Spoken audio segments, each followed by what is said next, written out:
So what is self love? Party करायची, alcohol प्यायची, नुसतं फिरायला जायचं, मज्जा आणि धिंगाणा घालायचा म्हणजे सेल्फ लव्ह आहे का? Of course not. Sometimes it can be a method of relaxation. But self love म्हणजे सगळ्यात important accept your self.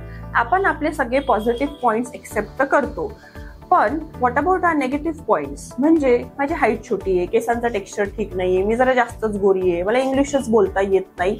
Yes, आपल्याला या गोष्टींवर काम करावं लागतं आणि कधी कधी त्या बदलता सुद्धा येत नाही, जसं की फिजिकल अपीअरन्स असेल. तर yes, accept yourself and love yourself like that.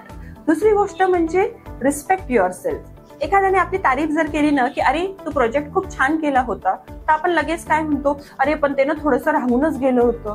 Y? Respect your self. कोणीतरी कॉम्प्लिमेंट देते तर खूप छानपैकी एक्सेप्ट करा विथ अ स्माइल.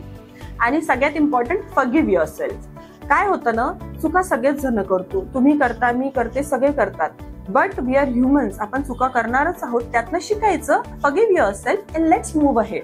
आणि हे सगळं केव्हा शक्य आहे बरं? जेव्हा आपण स्वतःला खरंच मनापासून प्रेम करतो. कारण जर आपण स्वतःवर प्रेम करू शकलो तरच आपण दुसऱ्यांवर मनापासून प्रेम करू शकतो. आणि दुसरी इम्पॉर्टंट गोष्ट, जर आपण स्वतःवरच प्रेम नाही करू शकलो ना, तर दुसरी व्यक्ती सुद्धा आपल्यावर कसं प्रेम करेल? शक्यच नाही. थोडे गोंधळात ना? परत रिवाइंड जा आणि ऐका मी काय म्हटले. But yes, love your self.